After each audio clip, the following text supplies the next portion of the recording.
자, 이 공시가격 현실화를 목표를 90%, 80%.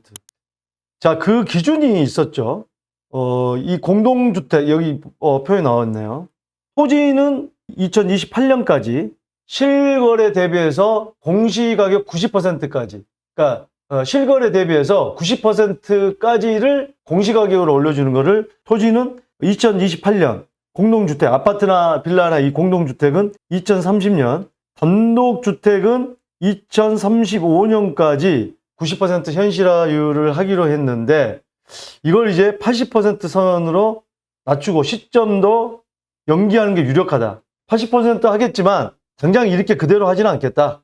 전 정부에서 만들어 놓은 이 기준대로 하지는 않겠다. 지금 많은 분들이 저한테 상담 오셔서 애로사항들 많은 말씀들 하시고 많이 우신 분들이 많습니다.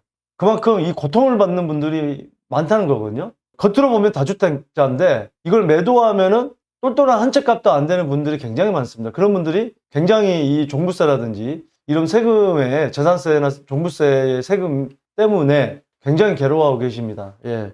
이런 부분을 하루빨리 해결해야 되고요. 또 이 불합리한 정책들이 많습니다. 여러분들 장대양TV 통해서 이런 불합리한 정책들 계속해서 저희가 이거는 좀 불합리하다 하는 부분들은 작년 재작년에도 이 방송을 통해서 얘기했던 내용들이 상당 부분 저희 방송을 꼭 봤다기라기보다는 그게 이제 기획재정부나 국세청이나 이런 데에 서면 질의 또는 고쳐달라 그런 많은 청원 또 청와대 청원이나 이런 걸 통해서 받아들여진 게 상당히 많습니다. 그만큼 이 불합리한 정책을 아주 그냥 콩볶과 먹듯이 그냥 바로바로 만들어서 올리다 보니까 이 지금 앞뒤가 안 맞는 정책. 앞뒤가 똑같은 거는 이제 이삿짐센터고 앞뒤가 안 맞는 건 기획재정부 바로 국세청이 앞뒤가 안 맞습니다. 앞뒤가 맞는 건 이삿짐센터. 이런 부분들을 우리가 강력하게 피력을 해야 됩니다.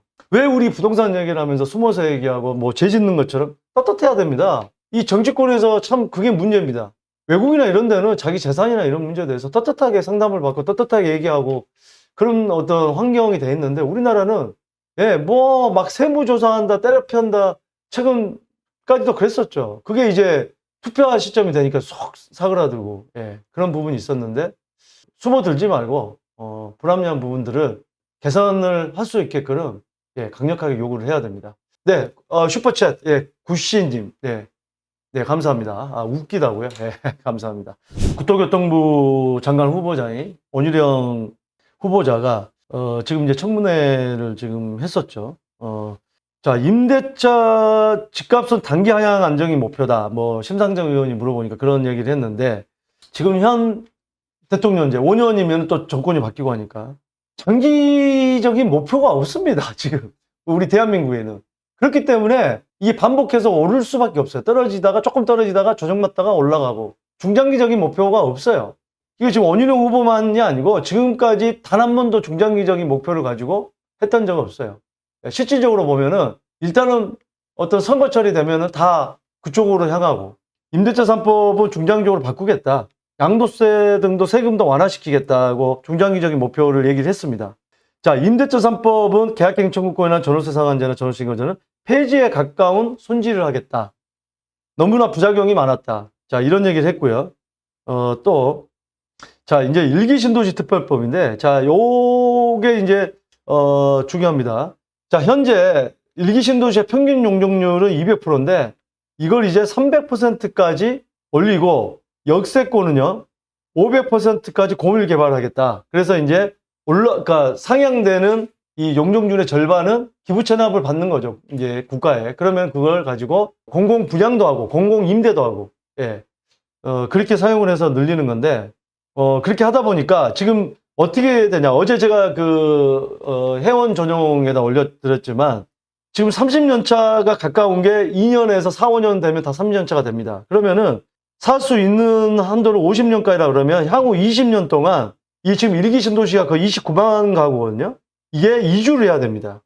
그러면은 6번에서 7번 정도에 거쳐서 분산 이주가 돼야지 한 번에 이주할 수는 없죠. 들어가서 살 곳이 없어요. 집값 폭등합니다. 6번에서 7번에 나눠서 가더라도 집값이 폭등할 수밖에 없어요. 한 번에 그러면은 거의 5만 가구, 4, 5만 가구가 이주를 하거든요. 그러면은 이걸 어떻게 수용을 해야 될 것이냐. 그래서 구도심을 일기 마스터 플랜에 같이 집어넣는다. 일기 신도시 특별법에. 그래서 여기도 용적률을 상향해서 여기를 먼저 재건축을 하게 되는 거죠, 그러면. 그러니까 일기 신도시보다는 구도심을 먼저 재건축을 해서 용적률을 올려줘서 이사수요, 이주수요를 흡수를 하겠다. 그러면 향후 물론 일기 신도시가 들어서기에는 굉장히 이제 오랜 시간이 걸리겠지만 뭐 향후 20년 뭐 이렇게 걸리겠지만 또 3기 신도시는 그렇게 따지면 뭐 이제 앞으로 7, 8년 후에 들어서는데 결국에는 이 빈집이 발생을 할 수밖에 없어요. 이제 중간에 집값 폭등하다가 이제 결국에는 제가 늘 말씀을 드렸지만 지금 모든 게 양극화되고 있습니다. 부의 양극화. 한 지역 안에서도 이 부동산의 양극화. 그러니까 많이 남아돌게 되면 아주 입지가 좋고 여러 가지가 좋은 것은 집값이 굉장히 비싸고 조금만 떨어져도 그렇게 멀지 않은 곳에서도 공실이 발생할 수도 있어요. 그게 이제 도쿄라든지 이런 일본 사례에서 보면 그런 경우도 많거든요. 일단은 공급 자체가 워낙에 많아지면. 일본 같은 경우 왜 실패를 했냐? 우리나라랑 다릅니다. 우리나라는 여러 가지 이 98년 IMF를 거치고 여러 가지 2008년 금융위기 때도 여러 가지 이제 공급을 그때는 많이는 안 했습니다.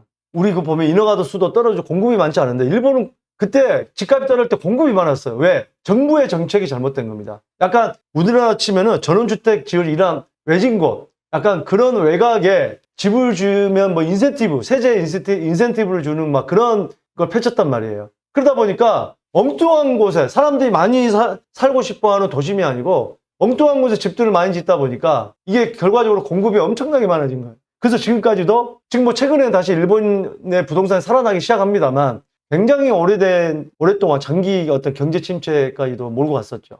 예, 여러 가지 원인이 있겠지만 그 부동산 측면에서 보면 그런 원인이 있었다는 얘기죠. 자, 이런 부분들을 잘 살펴봐야 될 것 같습니다. 자세한 그 내용은 또 회원 전용 영상 지금 들어가서 보실 수 있기 때문에 거기를 또 참고를 해 보시면 좋을 것 같습니다. 자, 그래서 일기 신도시 특별법을 만든다고 하는데 물론 이것도 이제 법 통과가 돼야 되는 문제도 있습니다만 여러 가지 일기 신도시에 대해서는 지금 현재 뭐 더불어민주당에서 굳이 반대한다고 하면 여러 가지 경기도에 지금 대부분이 일기 신도시, 대부분이 아니라 일기 신도시가 다 경기도에 있죠. 선거에서 또 그다음 국회의원 선거에서 몰수패를 당할 수 있기 때문에 그건 쉽지 않을 것입니다. 그래서 일기 신도시 특별법은 크게 어려움이 없이 통과되지 않을까 하는 게 제 생각입니다.